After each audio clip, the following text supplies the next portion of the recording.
Assalamualaikum warahmatullahi wabarakatuh.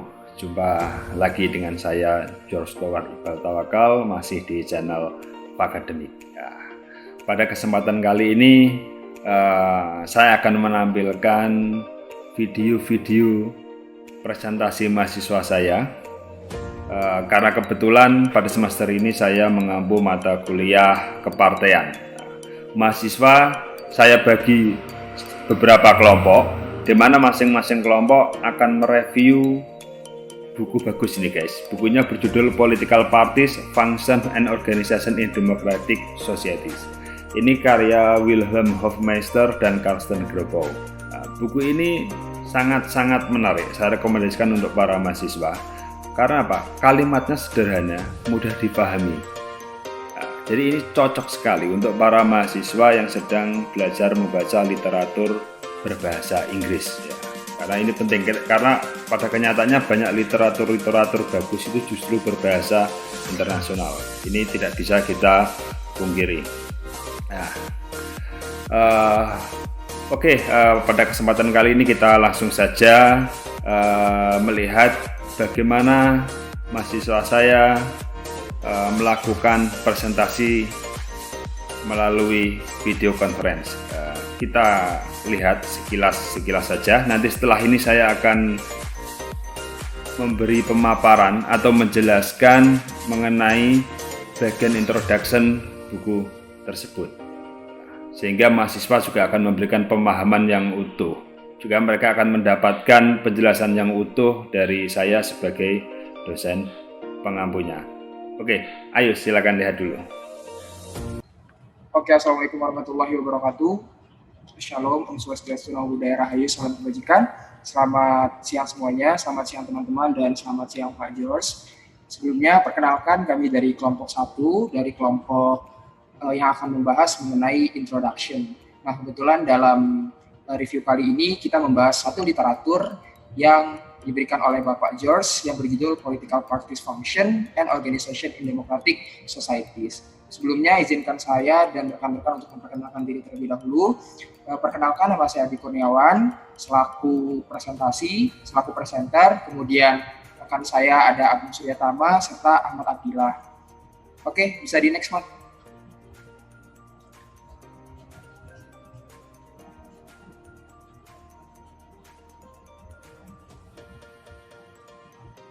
Belum connect ya sepertinya.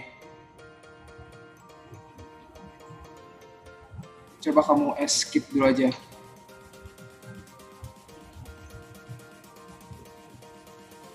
Nah ya. Udah ya. Oke, jadi sebentar. Oke, jadi pada pembahasan kali ini teman-teman, kalau kalian semua melihat dalam literatur tersebut, banyak sekali pembahasan yang akan kita bahas gitu. Di antaranya ini adalah ada 7 bahasan secara garis besar.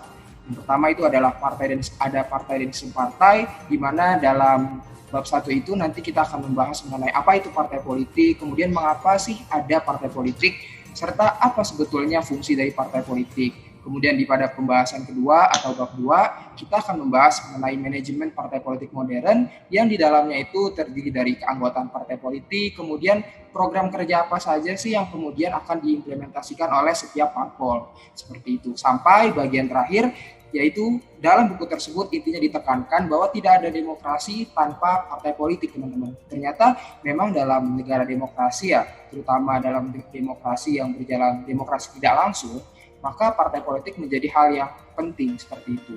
Nah, mungkin arti dari buku tersebut kurang lebih seperti ini, adalah fungsi partai politik dan organisasi dalam masyarakat demokrasi. Tetapi perlu ditekankan lagi bahwa pembahasan kelompok kami pada kesempatan kali ini adalah mereview pada bagian introduction atau perkenalan. Intinya, perkenalan kata saya, maka izinkan kelompok kami untuk memperkenalkan literatur tersebut kepada teman-teman. Oke, bisa di next, Mat.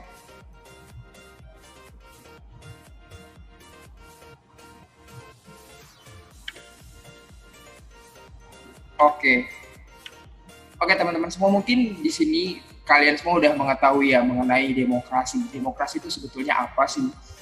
Ya mungkin bagi mahasiswa ilmu pemerintahan apalagi semester 5 mengenal apa itu demokrasi sudah tidak asing lagi, dan tentunya dari semester 1 pun kita pasti sudah diajarkan apa itu demokrasi, kemudian bagaimana sistem perpolitikan yang berjalan di negara Indonesia khususnya, kita semua pasti sudah memahami.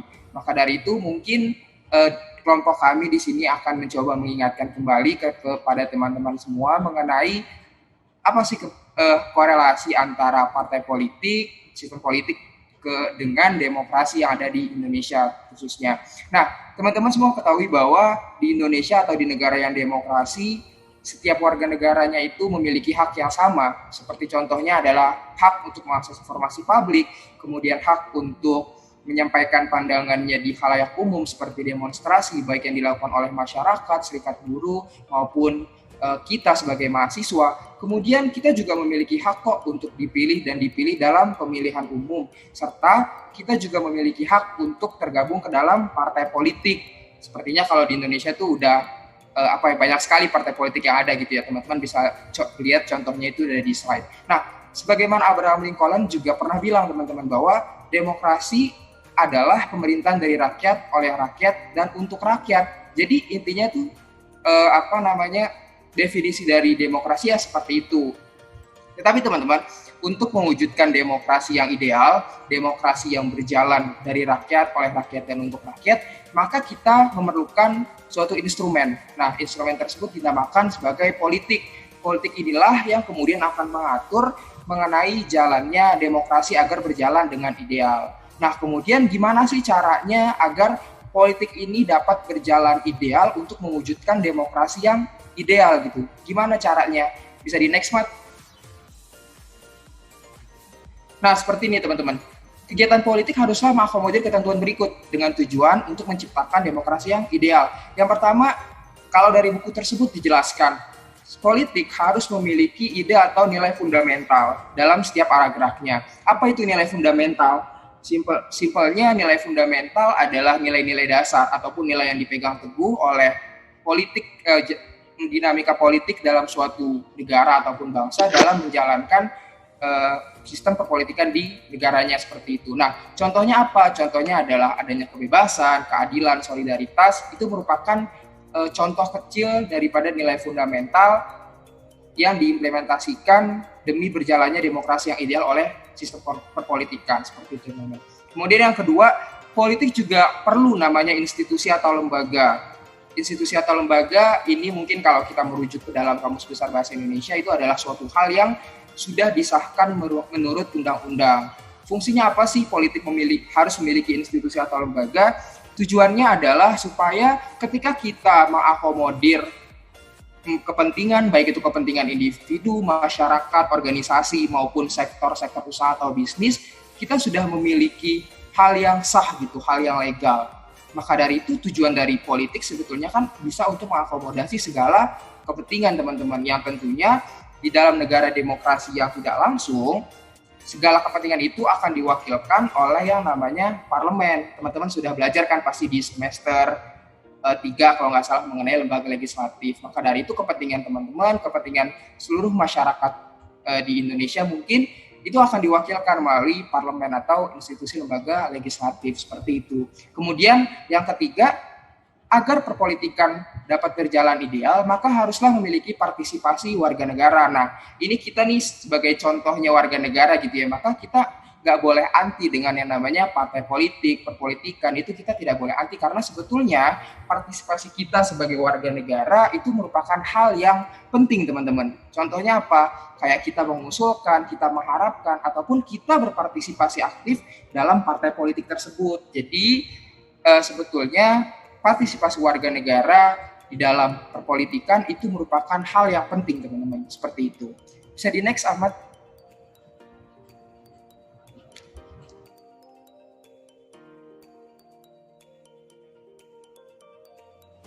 Oh, Ahmad. Oke, terima kasih.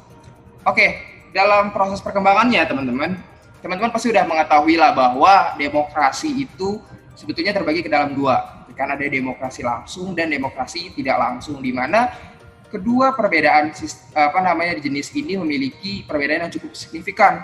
Mungkin simpelnya gambarannya seperti ini. Kalau misalnya demokrasi langsung itu adalah demokrasi yang di mana setiap warga negara itu memiliki hak yang sama dan langsung menyuarakan pendapatnya di satu tempat gitu. Mungkin ini dipakai pada negara-negara yang mungkin tidak multikultural, masyarakatnya juga terbatas dan bisa dibilang itu sedikit. Nah, demokrasi langsung itu bisa diterapkan. Tapi ketika negara tersebut itu banyak sekali masyarakatnya, kemudian juga kepentingan-kepentingan yang akan dituangkan itu banyak sekali, multikultural istilahnya, maka kita memerlukan namanya demokrasi tidak langsung, teman-teman. Maka dari itu demokrasi tidak langsung ini menjadi penting di masa modern saat ini, seperti itu. Nah, untuk mewujudkan kepentingan tersebut, untuk mewujudkan usul, harapan dan sebagainya, maka diperlukan adanya suatu lembaga, teman-teman, yang tadi sudah saya jelaskan di bagian sebelumnya. Maka kita memerlukan lembaga yang namanya lembaga parlemen atau legislatif. Hal inilah yang kemudian akan menyuarakan aspirasi kita, menyuarakan kepentingan kita untuk disampaikan seperti itu. Tapi mereka juga tidak bisa berdiri sendiri, mereka juga harus tergabung ke dalam partai politik, teman-teman. Jadi pada intinya ketika kita ingin menyampaikan sesuatu pandangan, maka salah satu jalannya adalah kita bisa tergabung ke dalam partai politik. Karena teman-teman ketahui juga bahwa sebagian besar para aktor yang menduduki di jabatan legislatif atau parlemen, mereka pasti sudah memiliki partai politik tersendiri, seperti itu. Jadi intinya partai politik dalam negara demokrasi, dalam sistem demokrasi itu menjadi hal yang sangat penting, seperti itu. Bisa di next, Ahmad?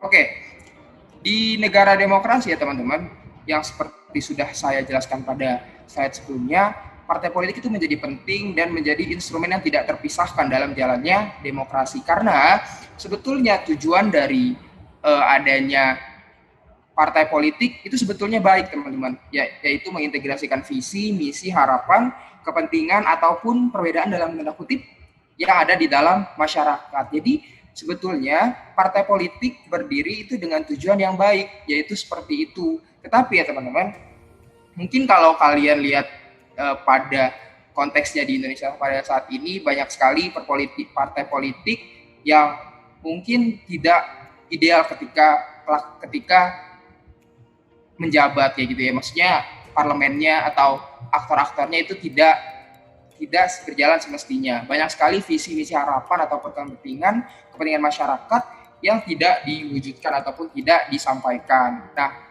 itu merupakan hal yang mungkin bisa dikatakan wajar gitu, karena pasti mereka memiliki kepentingan tersendiri yang tentunya itu merupakan suatu kekurangan dari demokrasi tidak langsung. Yang namanya diwakilkan, pasti yang mewakilkan tersebut memiliki kepentingan tertentu, seperti itu. Nah, untuk mewujudkan agar partai politik tersebut memiliki kekuasaan, memiliki pengaruh untuk mempengaruhi kebijakan politik, maka mereka masing-masing harus saling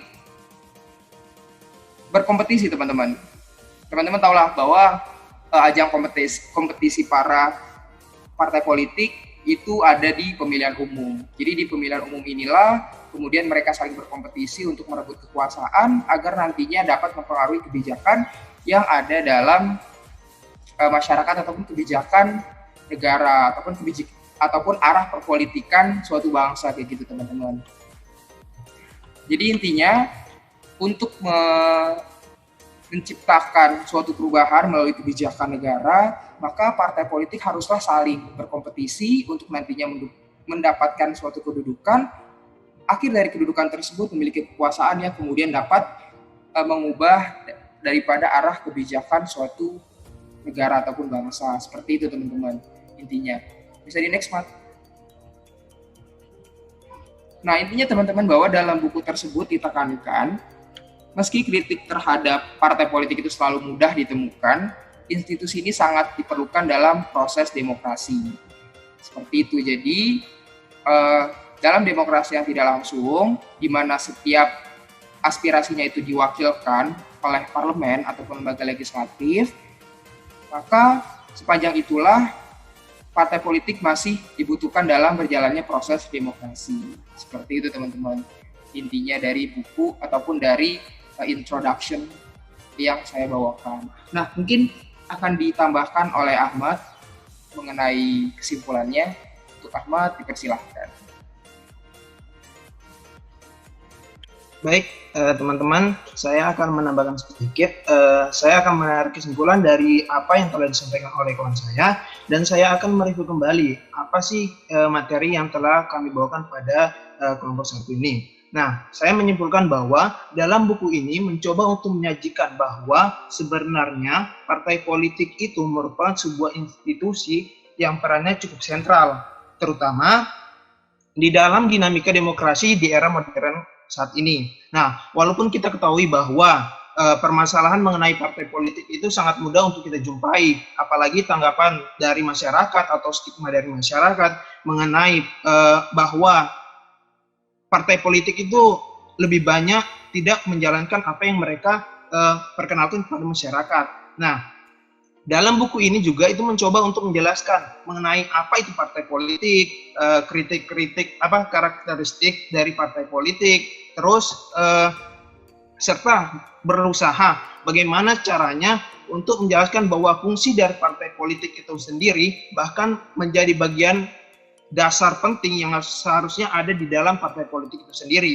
Mungkin kita pernah mendengarkan tadi yang seperti disampaikan oleh kawan saya Adi, bahwa pemerintahan dari rakyat, oleh rakyat, dan untuk rakyat. Istilah ini dikemukakan oleh Abraham Lincoln untuk mempertegas bahwa sesungguhnya segala sesuatu yang ada di dalam struktur pemerintah itu dapat dipastikan berasal dari rakyat dan kembali kepada rakyat. Maka di era demokrasi modern ini, negara tidak bisa berjalan secara ideal tanpa adanya partai politik, di mana kita ketahui bersama bahwa tujuan dari partai politik itu untuk mengintegrasi visi, misi, harapan, kepentingan, maupun perbedaan di dalam masyarakat. Serta yang terpenting bahwa partai politik juga menjadi sarana dari individu yang ada di masyarakat untuk terjun ke dalam aktivitas politik. Terima kasih. Saya kembalikan ke moderator. Saya ingin bertanya kepada Agung. Kenapa kok harus ada partai politik? Kan organisasi lain kan juga ada sudah.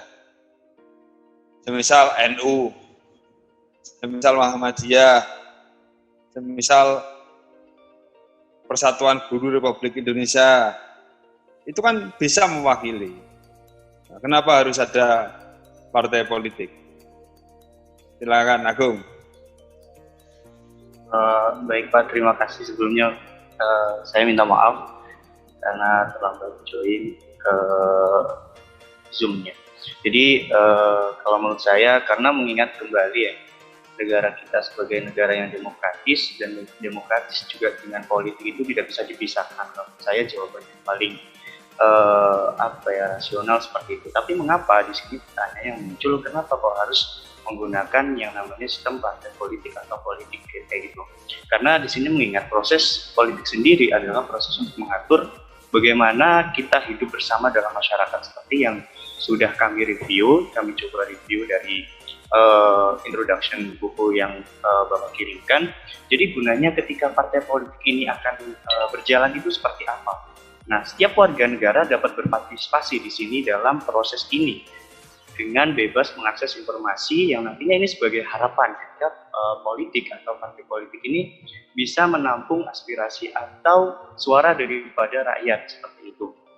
Nah, di sini mungkin pertanyaannya juga yang muncul adalah kenapa harus ada partai politik? Kenapa tidak politik saja? Di sini kalau saya memahami politik sebagai ilmunya dan partai politik ketika ilmunya akan diimplementasikan seperti itu, Pak. Nah, bagaimana ilmu ini akan Sebentar, apa yang kamu jelaskan itu, aspirasi dan sebagainya, itu kan bisa melalui organisasi lain, semisal lewat NU, atau lewat organisasi Persatuan Guru.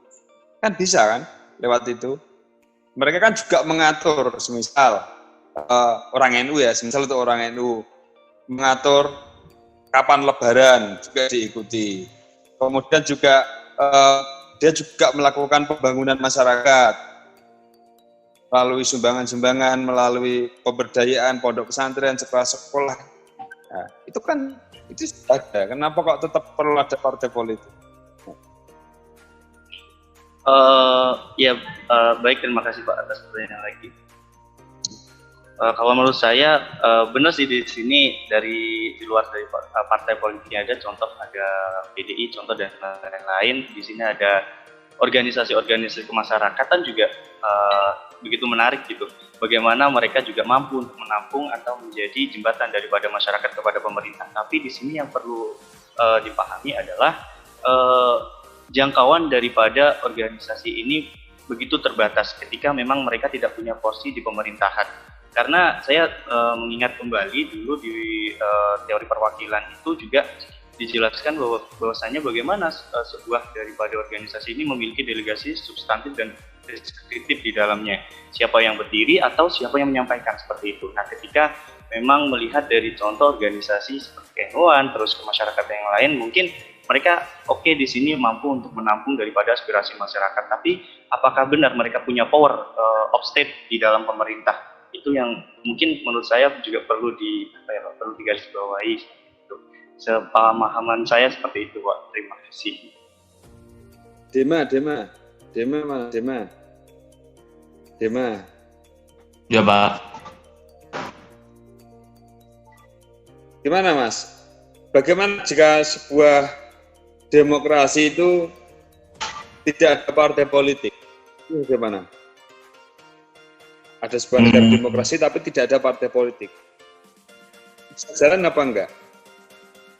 Kan tadi dijelaskan kalau demokrasi itu dari rakyat, untuk rakyat, dan oleh rakyat.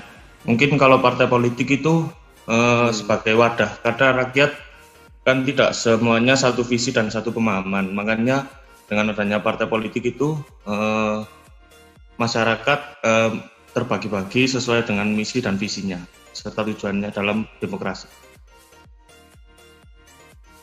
Kalau tidak ada partai politik, gimana? Seandainya tidak ada partai politik, demokrasi tetap bisa berjalan apa enggak?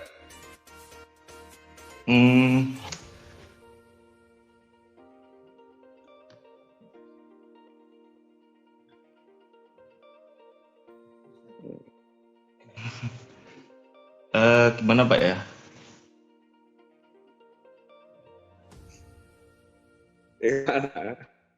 Ya tinggal menurutmu bagaimana, jawab aja.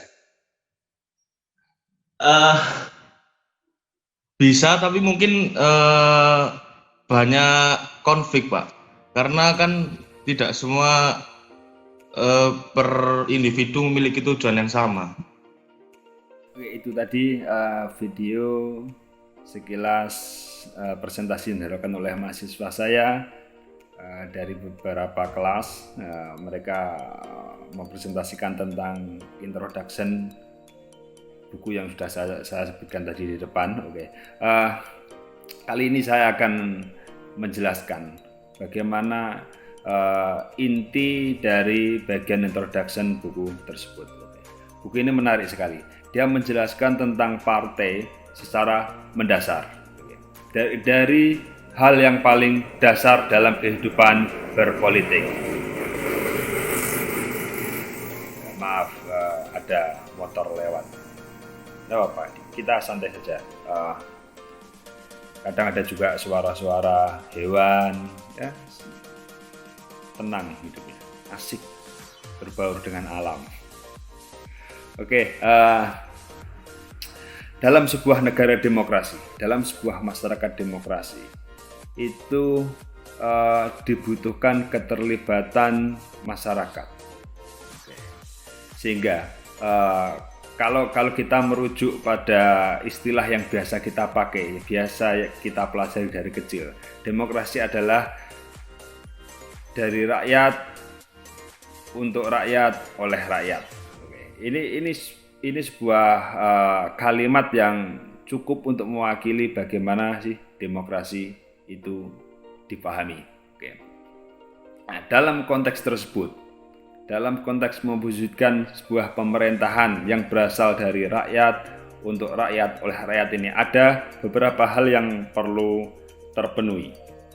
Nah, yang pertama, politik membutuhkan ide dan nilai yang akan membentuk suatu organisasi politik. Ide dan nilai tersebut akan menjadi sebuah standar organisasi politik. Itu yang perlu dipahami dulu. Nah, tanpa adanya standar, maka sebuah organisasi politik tidak akan terlembagakan dengan baik. Ini. Kemudian yang kedua, politik membutuhkan sebuah organisasi sosial. Organisasi sosial yang dapat mengumpulkan berbagai kepentingan yang ada di masyarakat. Ini. Oke. Kemudian yang ketiga, politik membutuhkan suatu lembaga di mana kepentingan-kepentingan masyarakat yang sudah dikumpulkan tadi itu akan didiskusikan, kemudian akan diputuskan. Nah, bagaimana, apakah akan dipenuhi atau tidak, atau akan dicarikan format yang lebih baik. Ini membutuhkan sebuah lembaga tertentu. Oke. Kemudian politik juga membutuhkan keaktifan citizen, warga negara untuk terlibat, atau yang biasa kita kenal dengan istilah partisipasi politik dari masyarakat.